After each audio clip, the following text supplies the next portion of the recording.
ಮನೋವಿಹಾರಿಣಿ.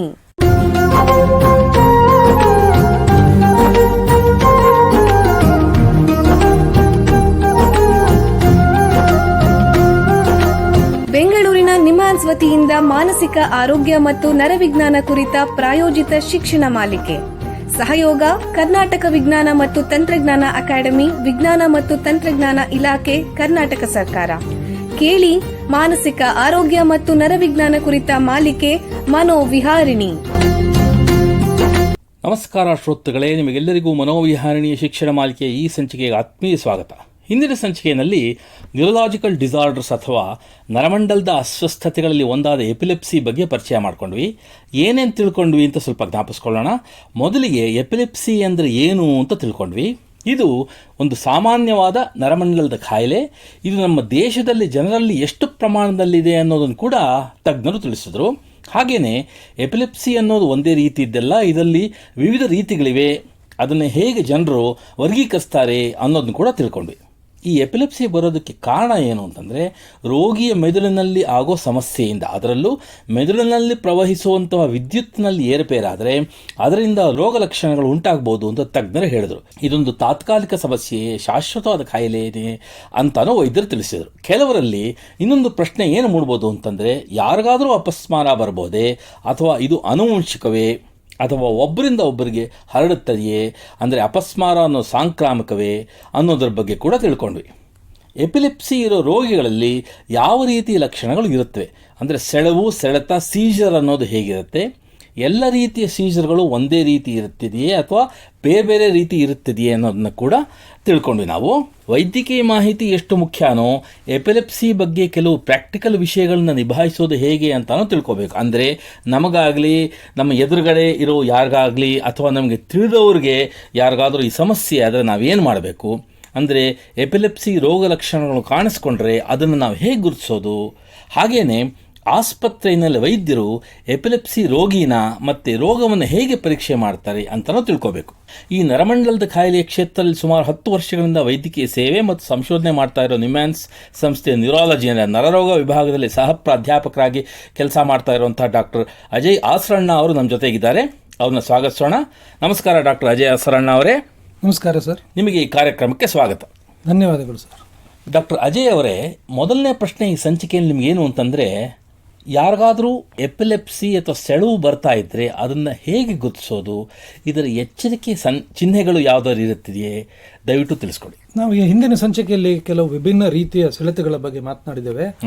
ಆಗ ಸಾಮಾನ್ಯವಾಗಿ ಕಾಣಿಸ್ಕೊಳ್ಳೋ ಲಕ್ಷಣ ಅಂದರೆ ಕಣ್ಣು ಮೇಲೆ ಹೋಗೋದು, ಕೈ ಕಾಲು ಸೆಳೆಯೋದು, ಮೂರ್ಛೆ ಹೋಗೋದು, ಕೆಲವೊಮ್ಮೆ ಬರೀ ಕೈ ಅಥವಾ ಕಾಲು ಮಾತ್ರ ಸೆಳೆಯಬಹುದು, ಇನ್ನು ಕೆಲವು ಮುಖ ಮಾತ್ರ ಒಂದ್ ಕಡೆಗೆ ಹೋಗ್ಬೋದು, ಹಾಗೆಯೇ ಕೆಲವರಲ್ಲಿ ಬಾಯಿ ಚಪ್ಪರಿಸೋದು, ಪ್ರತಿಕ್ರಿಯೆ ಇಲ್ಲದೆ ಮೌನವಾಗಿ ಇರುವಂಥದ್ದು, ಹಾಗೆಯೇ ಅಪರೂಪವಾಗಿ ಅಸಂಬದ್ಧವಾಗಿ ಮಾತನಾಡೋದು ಅಥವಾ ನಗುವುದು ಇತ್ಯಾದಿ ಲಕ್ಷಣಗಳು ಕಂಡುಬರುವಂತಹ ಒಂದು ಸಾಧ್ಯತೆಗಳು ಇರ್ತವೆ. ಅದೇ ರೀತಿ ಇನ್ನೂ ಕೆಲವು ಲಕ್ಷಣಗಳು ಕೂಡ ಕಾಣಿಸ್ಕೊಳ್ಬೋದು. ಅದೇನು ಅಂತ ಹೇಳಿದ್ರೆ, ನಾಲ್ಗೆ ಕಚ್ಕೊಳ್ಳುವುದು, ಕೆಲವರಲ್ಲಿ ಮೂತ್ರ ಹಾಗೂ ಮಲ ವಿಸರ್ಜನೆ, ಈ ತರ ಸೆಳೆತ ಬಂದ ಸಂದರ್ಭದಲ್ಲಿ ಈ ರೀತಿಯ ರೋಗ ಲಕ್ಷಣಗಳು ಕಾಣಿಸ್ಕೋಬಹುದು. ಬಾಯಲ್ಲಿ ನೊರೆ ಬರುವುದು, ಇದು ಸಾಮಾನ್ಯವಾಗಿ ನಾವು ಕಾಣುವಂತಹ ಕೆಲವು ರೋಗ ಲಕ್ಷಣಗಳು. ಇವನ್ನೆಲ್ಲ ನೋಡಿದರೆ ಬಹುಶಃ ಇವರಿಗೆ ಸೀಜರ್ ಅಥವಾ ಫಿಟ್ಸ್ ಬರ್ತಾ ಇದೆ ಅಥವಾ ಇವರಿಗೆ ಅಪಸ್ಮಾರ ಕಾಯಿಲೆ ಇರ್ಬೋದು ಅನ್ನುವಂಥ ಒಂದು ಡೌಟನ್ನು ನಾವು ತಂದ್ಕೊಳ್ಬಹುದು. ಕೆಲವರಲ್ಲಿ ಏನಾಗುತ್ತೆ ಅಂತ ಹೇಳಿದ್ರೆ, ಸೆಳೆತ ಬರುವ ಮುಂಚೆ ಕೆಲವು ಮುನ್ನೆಚ್ಚರಿಕೆಯ ಸೂಚನೆಗಳು ಕಾಣಿಸ್ತವೆ. ಕಣ್ಣು ಮಂಜಾಗಬಹುದು ಅಥವಾ ಕಿವಿನಲ್ಲಿ ಒಂದು ವಿಚಿತ್ರವಾದ ಶಬ್ದ ಕೇಳಬಹುದು. ಅವರು ದೇಹದಲ್ಲಿ ಬೇರೆ ಬೇರೆ ರೀತಿಯಲ್ಲಿ ಅವರಿಗೆ ಕೆಲವು ಸೆನ್ಸೇಷನ್ಸ್ ಬರಬಹುದು. ಕೆಲವರಲ್ಲಿ ಭಯ ಉಂಟಾಗಬಹುದು, ಅವರು ಭಯ ಬೀಳ್ತಾರೆ, ಕಾರಣ ಇಲ್ಲದೇನೆ ಭಯ ಬೀಳೋದು. ಅಥವಾ ನಾನು ಇಲ್ಲಿ ಈಗ ಅವರವರ ಮನೆಯಲ್ಲೇ ಇರ್ಬೋದು, ಆದರೆ ನಾನು ಇಲ್ಲಿ ಯಾವ ಜಾಗದಕ್ಕೆ ಬಂದಿದ್ದೀನಿ, ಈ ಜಾಗ ನಂಗೆ ಗೊತ್ತೇ ಇಲ್ಲ, ಡೇಜಾವು ಅಂತ ಹೇಳ್ತವೆ. ಆ ರೀತಿ ಕೆಲವು ಫೀಲಿಂಗ್ಸ್ಗಳು ಉಂಟಾಗಬಹುದು. ಯಾರಿಗೆ ಇಂಥ ಮುನ್ನೆಚ್ಚರಿಕೆ ಬರುತ್ತೋ ಅಂಥವರು ಯೂಶ್ವಲ್ ಆಗಿ ಅದನ್ನು ಅರಿತುಕೊಂಡು ಸುರಕ್ಷಿತ ಸ್ಥಳಕ್ಕೆ ಹೋಗಿ ಕೂತ್ಕೊಳ್ಳೋದು, ಈ ರೀತಿ ಮಾಡಬಹುದು. ಆ ವ್ಯಕ್ತಿನ ಕಂಡ ತಕ್ಷಣ ನಾವೇನು ಮಾಡಬೇಕು, ಸುತ್ತಲೂ ಇರೋ ಜನ ಅದನ್ನ ತಿಳಿಸ್ಕೊಡಿ. ಇದು ಬಹಳ ಮುಖ್ಯ, ಎಷ್ಟೊಂದು ಜನ ಗೊತ್ತಿರಲ್ಲ. ಇದು ತುಂಬಾ ಮುಖ್ಯ ಪ್ರಶ್ನೆ. ಫಸ್ಟಿಗೆ ಏನು ಮಾಡಬೇಕಂದ್ರೆ, ಗಾಬರಿ ಪಡಬಾರ್ದು. ನಾವು ನೋಡಿದ ಹಾಗೆ ಪ್ಯಾನಿಕ್ ರಿಯಾಕ್ಷನ್ ಬರುತ್ತೆ. ಹೌದು. ಅದಾದ್ಮೇಲೆ ಕೆಲವು ಅಪನಂಬಿಕೆಗಳಿದ್ದಾವೆ. ಏನ್ ಮಾಡ್ತಾರೆ, ಏನಾದ್ರು ಕಬ್ಬಿಣದ ಐಟಮ್ ಕೊಟ್ರೆ ಸರಿ ಹೋಗುತ್ತೆ, ಬೀಗದ ಕೈ ಕೊಡೋದು, ಕೈ ಕೊಡೋದು. ಹಾಗೆ ಎಲ್ಲರೂ ಕಬ್ಬಿಣದ ಇದನ್ನ ಹುಡುಕ್ಲಿಕ್ಕೆ ಶುರು ಮಾಡ್ತಾರೆ. ಅದೇ ರೀತಿ ಕೆಲವರಲ್ಲಿ ತಪ್ಪು ನಂಬಿಕೆ ಇರುತ್ತೆ. ಕೆಲವು ಶೂನ ಸ್ಮೆಲ್ ಮಾಡೋದು, ಈ ರೀತಿ ಎಲ್ಲ ಮಾಡ್ತಾರೆ. ಅದೇ ಇವನ್ನೆಲ್ಲ ಮಾಡುವ ಅವಶ್ಯಕತೆ ಇಲ್ಲ. ಏನ್ ಮಾಡಬೇಕು ಅಂತ ಹೇಳಿದ್ರೆ, ಅವರ ತಲೆಯನ್ನು ರಕ್ಷಿಸಬೇಕು. ತಲೆಗೆ ಏಟು ಬೀಳದೆ ಇರುವಾಗ ನೋಡಬೇಕು, ಒಂದು ಕಡೆಗೆ ತಿರುಗಿಸ್ಬೇಕು. ಎಡಗಡೆಗೆ ತಿರುಗಿಸಿದ್ರೆ ಒಳ್ಳೇದು ಅನ್ನೋ ಒಂದು ಫೀಲಿಂಗ್ ಇದೆ. ಹಾಗೆ ಸಮಯವನ್ನು ಗಮನಿಸಬೇಕು, ಎಷ್ಟು ಹೊತ್ತಿಗೆ ಇದು ಸ್ಟಾರ್ಟ್ ಆಯ್ತು ಅನ್ನೋ ತರ ಒಂದು ಗಮನ. ಅಂದ್ರೆ ಅವಧಿ, ಸೆಳೆತ ಎಷ್ಟು ಅವಧಿ ಇದೆ ಅಂತ. ಹೌದು, ಯಾಕೆಂತ ಹೇಳಿದ್ರೆ 95% ಈ ಸೆಳೆತಗಳು 5 ನಿಮಿಷಕ್ಕಿಂತ ಒಳಗಡೆ ಅವಾಗೆ ನೀವೇನು ಮಾಡೋ ಅವಶ್ಯಕತೆ ಇಲ್ಲ, ಅದಾಗಿನೇ ಅದು ಸರಿ ಹೋಗುತ್ತೆ. ಆದರೆ 5 ನಿಮಿಷಕ್ಕಿಂತ ಹೆಚ್ಚು ಸೆಳೆತ ಬರ್ತಾನೆ ಇದೆ ಅಂತ ಆದ ಪಕ್ಷದಲ್ಲಿ ನಾವು ಹೆಲ್ಪನ್ನು ಪಡಿಬೇಕಾಗುತ್ತೆ. ಅಂದರೆ ಆಂಬ್ಯುಲೆನ್ಸ್ ಕರೆಯೋದು ಅಥವಾ ಒಂದು ಹಾಸ್ಪಿಟಲ್ ಕರ್ಕೊಂಡು ಹೋಗುವಂಥದ್ದಕ್ಕೆ ನಾವು ಅರೇಂಜ್ಮೆಂಟ್ ಮಾಡಬೇಕಾಗುತ್ತೆ. ಕೆಲವರು ಈ ನಾಲಿಗೆ ಕಚ್ಕೊಳ್ತಾ ಇರುವಂಥ ಸಂದರ್ಭದಲ್ಲಿ ಬಾಯೊಳಗೆ ಬಟ್ಟೆ ತೂರಿಸೋದು ಅಥವಾ ಕೈ ತೂರಿಸೋದು ಇಂಥವನ್ನೆಲ್ಲ ಮಾಡ್ತಾರೆ. ಇದನ್ನು ಮಾಡಕೂಡ್ದು. ಇದರಿಂದ ಅದು ಶ್ವಾಸಕೋಶಕ್ಕೆ ಹೋಗುವಂತಹ ಒಂದು ರಿಸ್ಕ್ ಇರುತ್ತೆ. ಅದಕ್ಕೋಸ್ಕರ ಬಾಯಲ್ಲಿ ಏನನ್ನೂ ಹಾಕದೆ ಲೆಫ್ಟ್ ಸೈಡಿಗೆ ಅವರನ್ನು ಮಲಗಿಸಿ ತಲೆಯನ್ನು ರಕ್ಷಿಸಿ ಫಿಟ್ಸ್ ಅದಾಗಿಯೇ ಸರಿಯಾಗಿ ಹೋಗುವವರೆಗೆ ಕಾದರೆ ಯೂಶುವಲ್ ಆಗಿ 95% ಆಫ್ ದ ಕೇಸಸಲ್ಲಿ ಅದಾಗಿ ಅದು ಶಮನಗೊಳ್ಳುತ್ತೆ. ಅದಾದ ನಂತರ ಅವರಿಗೆ ಸ್ವಲ್ಪ ಪ್ರೋತ್ಸಾಹನೆಯ ಅವಶ್ಯಕತೆ ಇರುತ್ತೆ. ಯಾಕಂತ ಹೇಳಿದ್ರೆ ಅವರು ಪೂರ ಪ್ರಜ್ಞೆಗೆ ಬರಲಿಕ್ಕೆ 10 ರಿಂದ 15 ನಿಮಿಷ, ಕೆಲವರಲ್ಲಿ 2 ರಿಂದ 3 ಗಂಟೆನೂ ತಗೋಬಹುದು. ಹಾಗೂ ಅವರು ತುಂಬಾ ಒಂದು ಹ್ಯುಮಿಲಿಯೇಷನ್ ಅನ್ನು ಅವರು ಅನುಭವಿಸುತ್ತಿರ್ತಾರೆ. ಅವರಿಗೆ ಸ್ಥೈರ್ಯವನ್ನು ತುಂಬಿ ಪ್ರೋತ್ಸಾಹಿಸಿ ಅವರನ್ನು ಒಂದು ನಾರ್ಮಲ್ ಸ್ಟೇಟಿಗೆ ತಂದುಕೊಳ್ಬಹುದು. ಬಹಳ ಉಪಯುಕ್ತ ಮಾಹಿತಿ ನೀಡಿದ್ದೀರಾ. ಈಗ ಒಂದು ಸಣ್ಣ ವಿರಾಮ ತಗೊಳ್ಳೋಣ, ನಂತರ ಎಪಿಲೆಪ್ಸಿ ಬಗ್ಗೆ ಚರ್ಚೆಯನ್ನು ಮುಂದುವರಿಸೋಣ. ಬೆಂಗಳೂರಿನ ನಿಮ್ಹಾನ್ಸ್ ಮಾನಸಿಕ ಆರೋಗ್ಯ ಮತ್ತು ನರವಿಜ್ಞಾನ ಕ್ಷೇತ್ರದಲ್ಲಿ ಹೆಸರುವಾಸಿ. ಶ್ರೇಷ್ಠ ಗುಣಮಟ್ಟದ ಔಷಧೋಪಚಾರ, ಸಂಶೋಧನೆ ಮತ್ತು ತರಬೇತಿ ಇವೇ ನಿಮ್ಹಾನ್ಸ್ನ ಪ್ರಮುಖ ಧ್ಯೇಯಗಳು. ದೇಶದ ವಿವಿಧ ಭಾಗಗಳಿಂದ ಬರುವ ಲಕ್ಷಾಂತರ ಜನರಿಗೆ ಚಿಕಿತ್ಸೆ ನೀಡುವ ನಿಮ್ಹಾನ್ಸ್ಗೆ ರಾಷ್ಟ್ರೀಯ ಪ್ರಾಮುಖ್ಯತಾ ಸಂಸ್ಥೆ ಎಂಬ ಗೌರವ.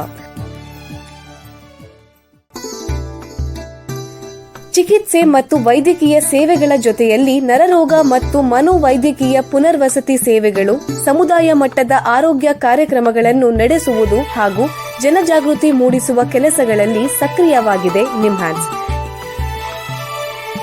ಈ ನಿಟ್ಟಿನಲ್ಲಿ ಆಕಾಶವಾಣಿಯ ಶ್ರೋತೃಗಳಿಗೆ ನರಮಂಡಲ ಮತ್ತು ಮಾನಸಿಕ ಆರೋಗ್ಯದ ಬಗ್ಗೆ ಉಪಯುಕ್ತ ಮಾಹಿತಿ ನೀಡುವುದೇ ಕರ್ನಾಟಕ ವಿಜ್ಞಾನ ಮತ್ತು ತಂತ್ರಜ್ಞಾನ ಅಕಾಡೆಮಿಯ ಸಹಯೋಗದೊಂದಿಗೆ ಮೂಡಿಬರುತ್ತಿರುವ ಈ ಮನೋವಿಹಾರಿಣಿ ಶಿಕ್ಷಣ ಮಾಲಿಕೆಯ ಮೂಲ ಉದ್ದೇಶ.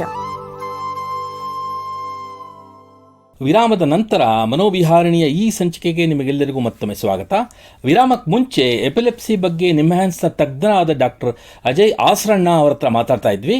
ಈಗ ಈ ಚರ್ಚೆನ ಮುಂದುವರ್ಸೋಣ. ಡಾಕ್ಟ್ರೇ, ಮುಂದಿನ ಪ್ರಶ್ನೆ ಏನು ಅಂತಂತಂದರೆ, ಯಾರಾದರೂ ಒಬ್ಬರಿಗೆ ಒಂದೇ ಬಾರಿ ಸೆಳವು ಬಂತು, ಅಂದರೆ ಫಿಟ್ಸ್ ಬಂತು ಅಂತಂದರೆ ಅದರಿಂದ ಅವರಿಗೆ ಎಪಿಲೆಪ್ಸಿ ಇದೆ ಅಂತ ಅನ್ಬೋದಾ? ಸಾಮಾನ್ಯವಾಗಿ ಕನಿಷ್ಠ 2 ಫಿಟ್ಸ್ 24 ಗಂಟೆಗಳ ಅವಧಿಗಳ ನಂತರ ಆಗಿದ್ರೆ ನಾವು ಅವರನ್ನು ಅಪಸ್ಮಾರ ಇರುವ ರೋಗಿ ಅಂತ ನಿರ್ಧಾರ ಮಾಡ್ತೇವೆ. ಆದರೆ ಕೆಲವು ವಿಶೇಷ ಸಂದರ್ಭಗಳಲ್ಲಿ ಒಂದೇ ಒಂದು ಸೆಳೆತ ಅಥವಾ ಫಿಟ್ಸ್ನ ನಂತರವೂ ಅಪಸ್ಮಾರ ಇದೆ ಅಂತ ನಿರ್ಧರಿಸಬಹುದು. ಇದಕ್ಕಾಗಿ ತಜ್ಞರ ಅವಶ್ಯಕತೆ ಇದೆ. ತಜ್ಞರು ಕೆಲವು ವಿಧದ ಪ್ರಶ್ನೆಗಳನ್ನು, ಪರೀಕ್ಷೆಗಳನ್ನು ಮಾಡಿ ಅವರಿಗೆ ಅಪಸ್ಮಾರ ಇದೆಯೋ ಇಲ್ಲವೋ ಅಂತ ಖಚಿತಪಡಿಸಿಕೊಳ್ತಾರೆ.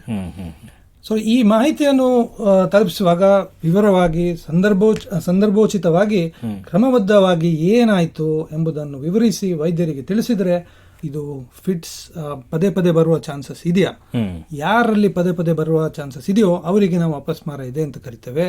ಅಂತವರಲ್ಲಿ ಮಿನಿಮಮ್ 2 ಫಿಟ್ಸ್ ಇದ್ದರೆ ಹೆಚ್ಚಿನ ಅಂಶ ಜನರಿಗೆ ನಾವು ಎಪಿಲೆಪ್ಸಿ ಇದೆ ಅನ್ನುವ ಒಂದು ನಿರ್ಧಾರಕ್ಕೆ ಬರಬಹುದು. ಈಗ ಒಬ್ಬರಿಗೆ ಎಪಿಲೆಪ್ಸಿ ಇದೆ ಅಂತ ಇಟ್ಕೊಳ್ಳೋಣ, ತಜ್ಞರು ಅಂದರೆ ನ್ಯೂರಾಲಜಿಸ್ಟ್ ಆಗಲಿ ವೈದ್ಯರಾಗಲಿ ಹೇಗೆ ಪತ್ತೆ ಮಾಡ್ತಾರೆ?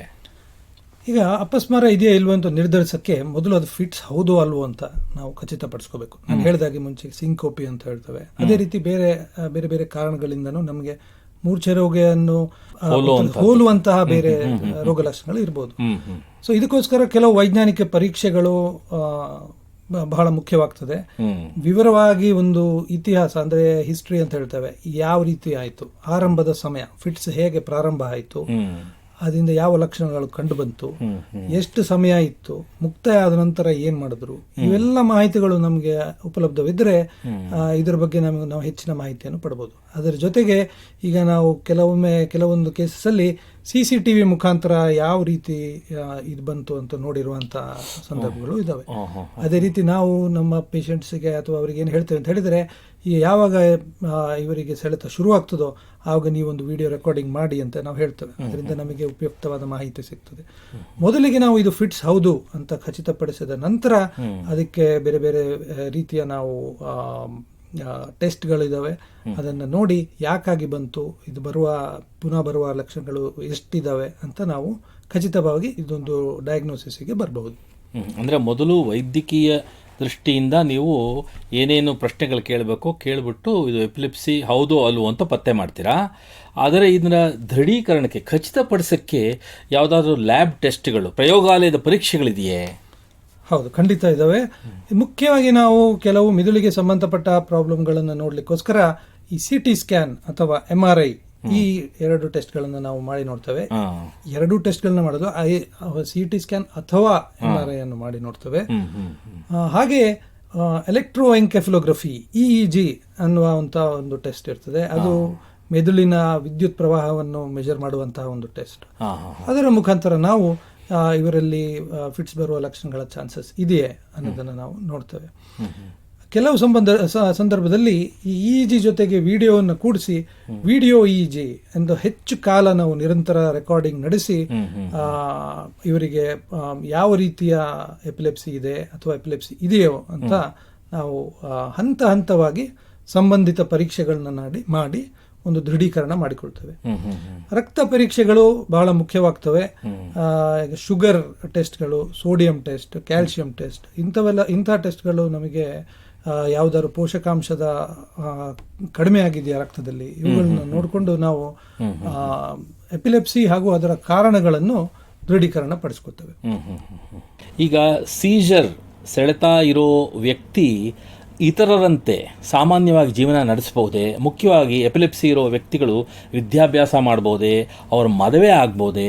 ಇಂಥ ಪ್ರಶ್ನೆಗಳು ಜನರಲ್ಲಿ ಮೂಡುತ್ತೆ. ಇದು ದಯವಿಟ್ಟು ತಿಳಿಸ್ಕೊಡಿ. ತುಂಬ ಮುಖ್ಯವಾದಂತಹ ಪ್ರಶ್ನೆ. ಖಂಡಿತ ಹೌದು, ನಾರ್ಮಲ್ ಜೀವನವನ್ನು ನಡೆಸಬಹುದು. ಆದರೆ ಕೆಲವು ಜೀವನ ಶೈಲಿಯಲ್ಲಿ ಕೆಲವು ಅಡ್ಜಸ್ಟ್ಮೆಂಟ್ಸನ್ನು ಮಾಡಿಕೊಳ್ಬೇಕಾಗುತ್ತದೆ. ಅಪಸ್ಮಾರ ಇರುವಂಥ ವ್ಯಕ್ತಿಗೆ ನಿದ್ರೆ ಎಂಬುದು ತುಂಬ ಮುಖ್ಯ. ಅದರಲ್ಲಿ ಏನಾದರೂ ಏರುಪೇರು ಉಂಟಾದರೆ ಸೆಳೆತ ಬರುವಂತಹ ಒಂದು ಚಾನ್ಸಸ್ ಇರುತ್ತೆ. ಅದಕ್ಕೋಸ್ಕರ ಮಿನಿಮಮ್ 7 to 8 hours ನಿದ್ರೆ ತುಂಬ ಮುಖ್ಯ ಅವರಲ್ಲಿ. ಹಾಗೆಯೇ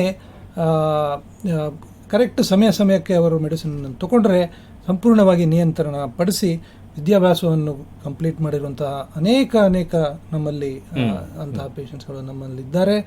ಅದೇ ರೀತಿ ವೈವಾಹಿಕ ಜೀವನವನ್ನು ಸಂಪೂರ್ಣವಾಗಿ ಸಕ್ಸಸ್ಫುಲ್ ಆಗಿ ನಿರ್ವಹಿಸುವಂತಹ ನಮ್ಮ ಅನೇಕ ಎಕ್ಸಾಂಪಲ್ಸ್ ನಮ್ಮಲ್ಲಿದ್ದಾವೆ. ಅದ್ರ ಜೊತೆಗೆ ಪ್ರೆಗ್ನೆಂಟ್ ಆಗಿ ಮಕ್ಕಳನ್ನು ಸಹ ಹೊಂದಿರುವಂತಹ ಎಕ್ಸಾಂಪಲ್ಸ್ ನಮ್ಮಲ್ಲಿ ಇದ್ದಾವೆ. ಬಹಳ ಉಪಯುಕ್ತ ಮಾಹಿತಿ ನೀಡಿದ್ದೀರಾ. ನೋಡಿ, ನಿಮ್ಮ ಹತ್ರ ಮಾತಾಡ್ತಾ ಕಾಲ ಕಳೆದಿದ್ದೇ ಗೊತ್ತಾಗಲಿಲ್ಲ. ಇಲ್ಲಿಗೆ ಈ ಸಂಚಿಕೆ ಮುಗಿಸುವಂಥ ಸಮಯ ಆಗ್ತಾ ಇದೆ. ಡಾಕ್ಟರ್ ಅಜಯ್ ಆಸರಣ್ಣ ಅವರೇ, ಎಲ್ಲ ಕೇಳುಗರಿಗೆ ಎಪಿಲೆಪ್ಸಿ ಬಗ್ಗೆ ಉಪಯುಕ್ತ ಮಾಹಿತಿ ನೀಡಿದ್ದೀರಾ. ನಿಮಗೆ ಎಲ್ಲರ ಪರವಾಗಿ ಧನ್ಯವಾದಗಳು. ಶ್ರೋತೃಗಳೇ, ಮಾನಸಿಕ ಆರೋಗ್ಯ ಮತ್ತು ನರವಿಜ್ಞಾನದ ಬಗ್ಗೆ, ಅದರಲ್ಲೂ ಎಪಿಲೆಪ್ಸಿ ಬಗ್ಗೆ ಇನ್ನೂ ಹೆಚ್ಚಿನ ಮಾಹಿತಿಯೊಂದಿಗೆ ಮನೋವಿಹಾರಣೆಯ ಮುಂದಿನ ಸಂಚಿಕೆಯಲ್ಲಿ ಭೇಟಿಯಾಗೋಣ. ನಮಸ್ಕಾರ. ಇಲ್ಲಿಯವರೆಗೆ ಬೆಂಗಳೂರಿನ ನಿಮ್ಹಾನ್ಸ್ ವತಿಯಿಂದ ಮಾನಸಿಕ ಆರೋಗ್ಯ ಮತ್ತು ನರವಿಜ್ಞಾನ ಕುರಿತ ಪ್ರಾಯೋಜಿತ ಶಿಕ್ಷಣ ಮಾಲಿಕೆ ಮನೋವಿಹಾರಿಣಿ ಕೇಳಿದಿರಿ. ಸಹಯೋಗ ಕರ್ನಾಟಕ ವಿಜ್ಞಾನ ಮತ್ತು ತಂತ್ರಜ್ಞಾನ ಅಕಾಡೆಮಿ, ವಿಜ್ಞಾನ ಮತ್ತು ತಂತ್ರಜ್ಞಾನ ಇಲಾಖೆ, ಕರ್ನಾಟಕ ಸರ್ಕಾರ. ನೆರವು ಮಾನಸಿಕ ಆರೋಗ್ಯ ಶಿಕ್ಷಣ ವಿಭಾಗ, ನಿಮ್ಹಾನ್ಸ್ ಹಾಗೂ ನಿವೇದಿತಾ BS, ನಿಮ್ಹಾನ್ಸ್. ಸಂಗೀತ ಸಂಯೋಜನೆ ಕೆ ಕಲ್ಯಾಣ್. ಪರಿಕಲ್ಪನೆ, ನಿರೂಪಣೆ ಮತ್ತು ನಿರ್ಮಾಣ ಡಾಕ್ಟರ್ MM ಶ್ರೀನಿವಾಸ್ ಭರತ್, ನಿಮ್ಹಾನ್ಸ್. ನಿಮ್ಮ ಸಂದೇಶಗಳನ್ನು ಕಳಿಸಬೇಕಾದ ದೂರವಾಣಿ ಸಂಖ್ಯೆ 7891105524 7899105524. ವಾಟ್ಸ್ಆಪ್ ಸಂದೇಶಗಳು ಮಾತ್ರ. ಈ ಕಾರ್ಯಕ್ರಮದ ಮುಂದಿನ ಸಂಚಿಕೆ ಮುಂದಿನ ವಾರ ಇದೇ ಸಮಯಕ್ಕೆ ಮನೋವಿಹಾರಿಣಿ ಮಾಲಿಕೆಯಲ್ಲಿ.